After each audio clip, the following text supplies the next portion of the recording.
What's up, Earth's mightiest subscribers? It's Blerd without fear. Welcome back to the channel. Alright, today's video, we're going to be talking about Sabretooth number 4 by Victor LaValle and Leonard Kirk. And in this video, I'm going to be breaking down the injustices of Krakoa's 3 sacred laws and how they have ultimately failed its mutants. We're also going to talk about which new mutant is going to bust Sabretooth and the gang out of the pit, and what is Sabretooth going to do with his newfound freedom. You can't see me, you Stevie, wondering how I reach more evolutions than Evie and make it look easy.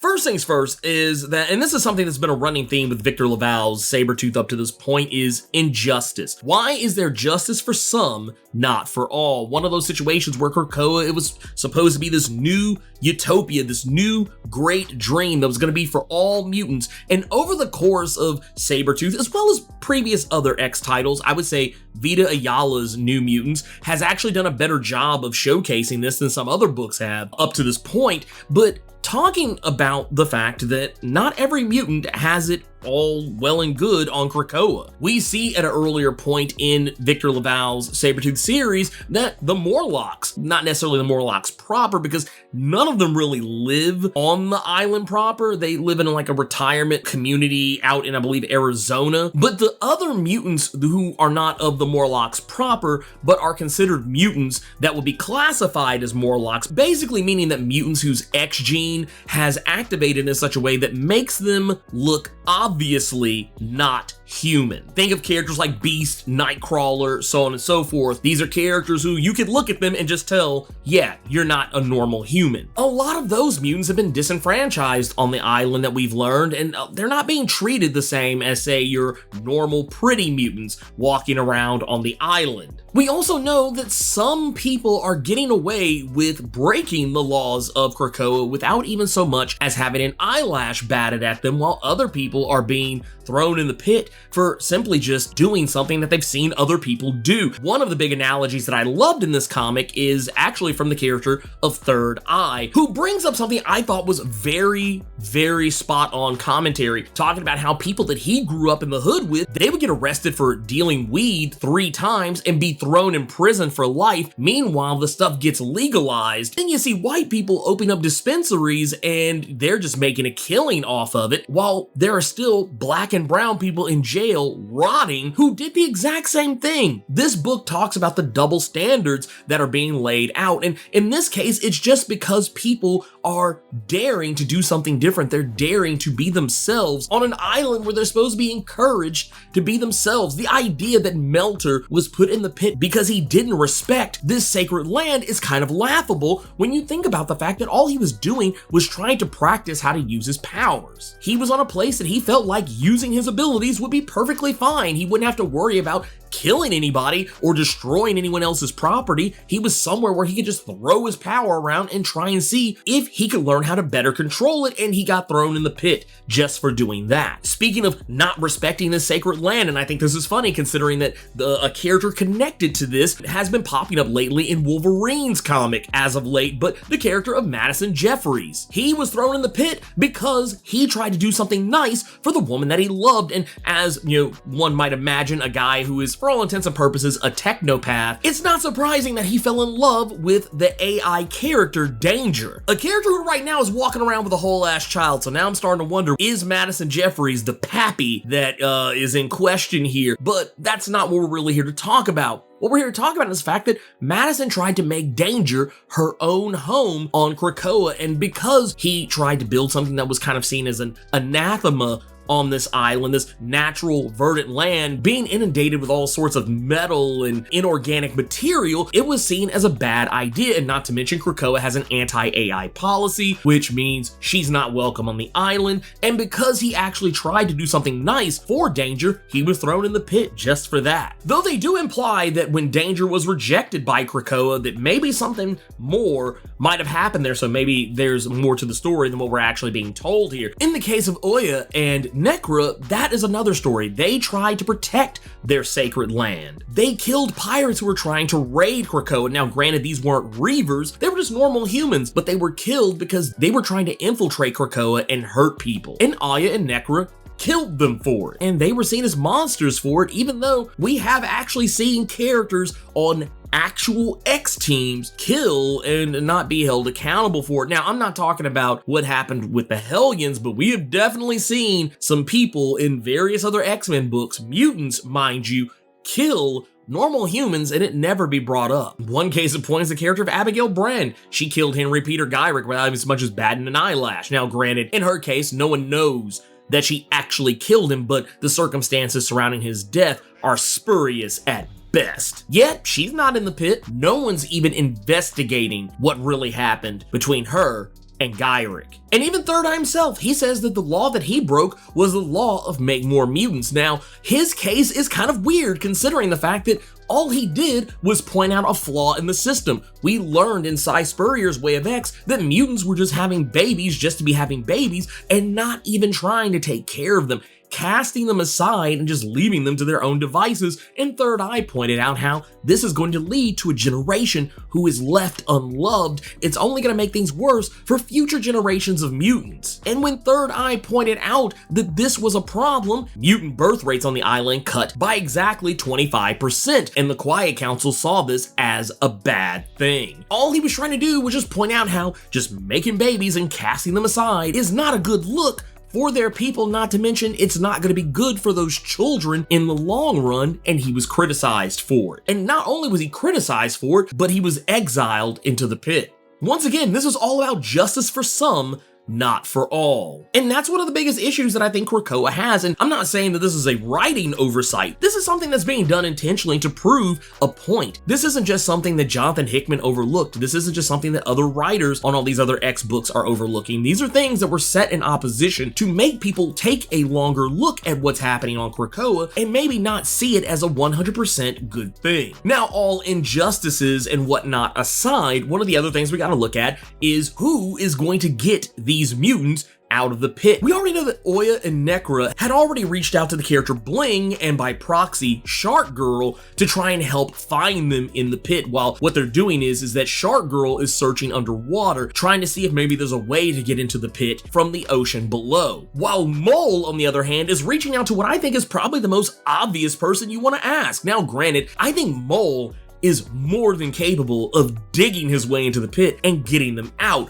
but he's actually asking for extra help in this. He's not just going to try and do this alone. He knows he needs a heavy hitter, and that heavy hitter is an OG new mutant, and that would be the character of Magma, a woman who has the ability to manipulate tectonic plates. And if she can do that, that means she can literally rip a new one into Krakoa and just go right to the source and pull them out. And those aren't the only ones. There are other characters out there trying to help. Characters like Skin and Blob, while Blob maybe not so much in the sense of the actively trying, but Skin is recognizing that maybe there is no real true love for mutants like themselves. Mutants who are obviously mutants. They don't just blend in with normal humans. They obviously look like they could be mutants. And while they're not actively doing anything in this moment, Blob does say something that kind of sparks of what Storm has been bringing up in X-Men Red, the fact that Arakko didn't need another X-Men team. What they needed was a brotherhood, a group of mutants who would come together and fight for what's right and protect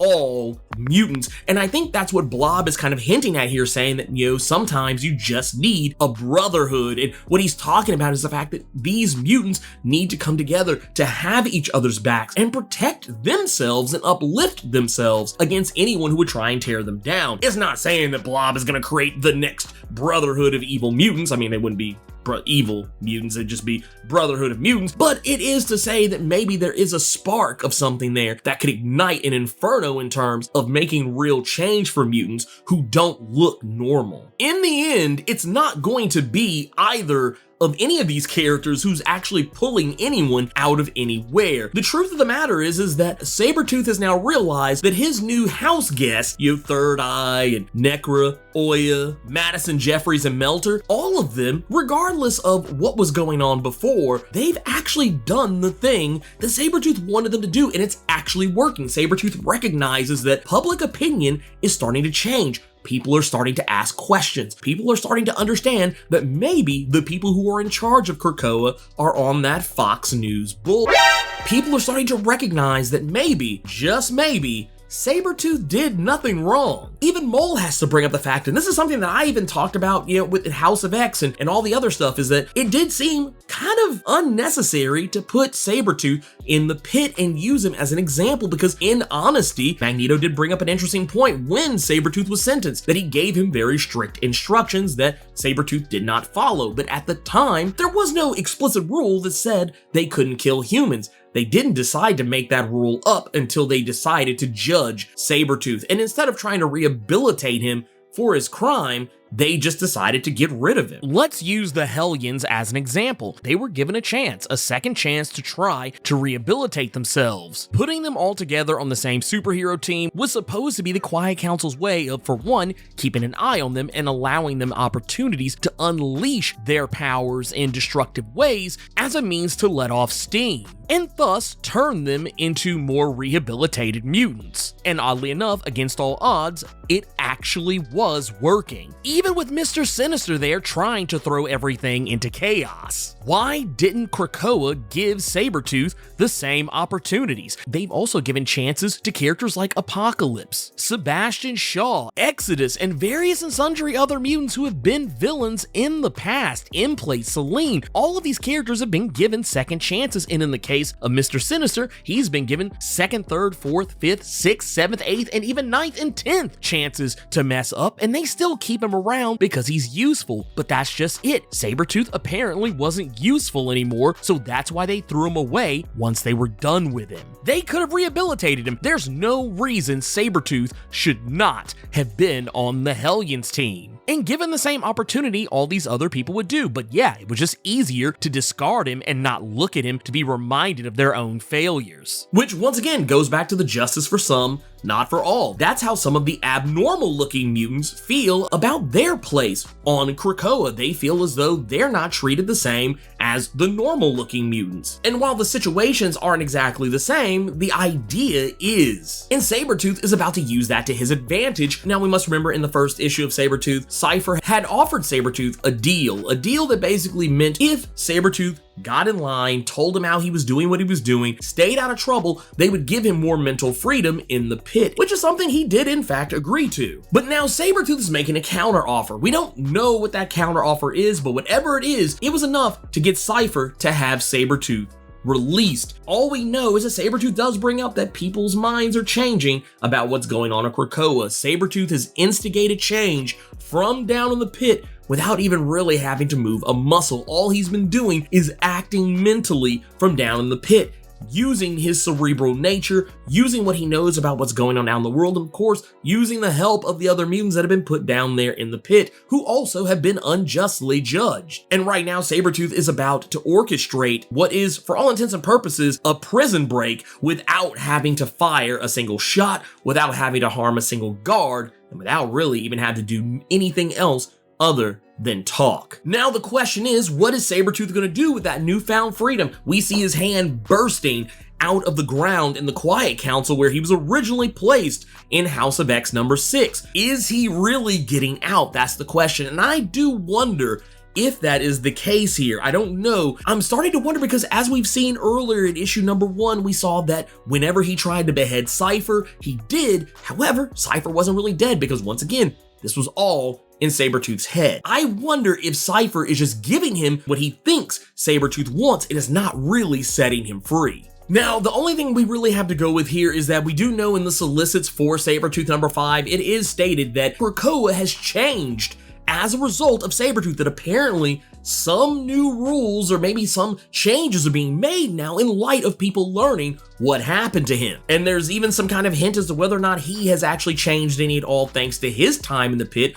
or is he just gonna go back to his old ways? And while they do say that no one in this gets out clean, that there are actually worse fates than being in the pit, I wonder if in this is he just being lied to yet again. I want to believe that they're actually letting him out, but I'm also wondering, is he going to vouch for the other people that he left down there? I wonder if he is going to do like Sabretooth has always been doing, especially as of late. Even in the first issue of this, he talked about how he didn't care about what happened to the other mutants. He even said it at the end of issue number 1 and in issue number 2 that he didn't care what happened to them and that he just wanted to torture and kill them over and over and over again without zero consequence, which is what would have happened. None of them really knew how to manipulate the pit the way that he did. Granted, I think Third Eye would have figured it out eventually, and then he would have had nothing to do other than suffer at their hands, or at the very least coexist with them. But I do wonder if, especially with all the brotherhood talk and of course the camaraderie that it seems they're starting to share with one another towards the end of this issue before Sabretooth is seemingly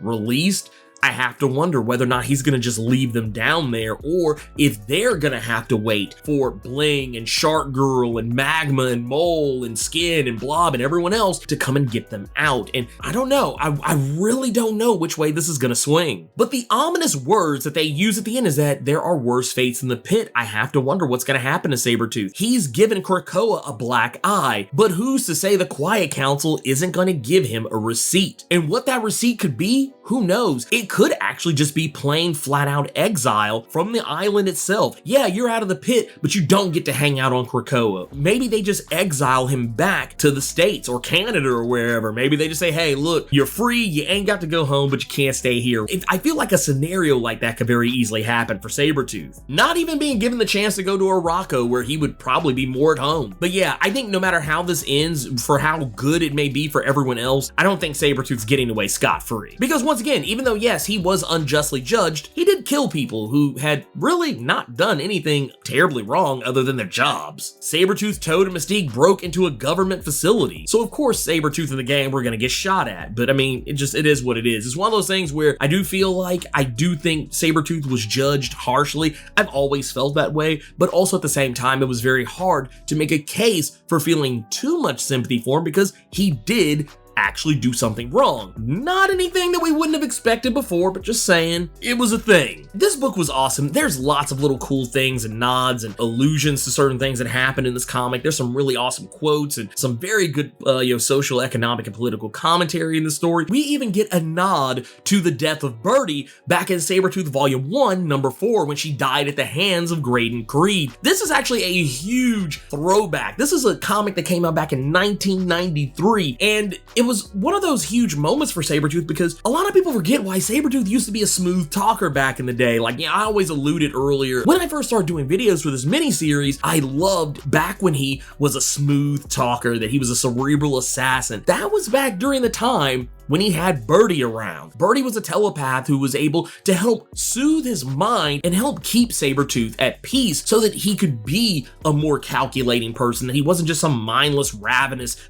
beast. And when she was killed by Graydon Creed, this threw all of that out the window for the most part, up until the Marvel event of Axis. And you can tell Sabretooth misses her. You can tell that he lets out a roar in terror when he sees the little bird on the ground next to the guns covered in blood that are very reminiscent of what Birdie used to carry. I do enjoy the fact too that this comic also gives us a pretty good idea of when this all takes place, because at a later point in this book, Third Eye ends up accidentally sneaking up on Jean Grey and Charles Xavier when they're getting ready to put the Cerebro helmet on Wolverine at the beginning of the 10 Lives of Wolverine story arc that just ended just maybe a month or two ago. So everything that's happening right now takes place prior, so it kind of already gives us the idea that maybe nothing changes, because Krakoa still seems to be roughly the same by the time you get to some of the other X books that take place after 10 Lives and 10 Deaths of Wolverine, but I don't know, maybe we just haven't seen those changes yet. Anyways, I like this. This was such a good comic, and I hate that it's coming to an end, but Victor LaValle is doing a fantastic job with this book. This is easily in the top 5 X books outright now, hands down, there's no question about that. But anyways, if you want to learn more about House of X and how Sabretooth wound up in the pit in the first place, check out my video right here where I talk all about it. And if you want to know more about what's going on with Sabretooth's old frenemy Wolverine, check out this video down here to learn how Wolverine and Sabretooth just recently had a blast from the past meeting. In the meantime, let me know what you thought about Sabretooth number 4. Keep it plus ultra and sound off in the comments.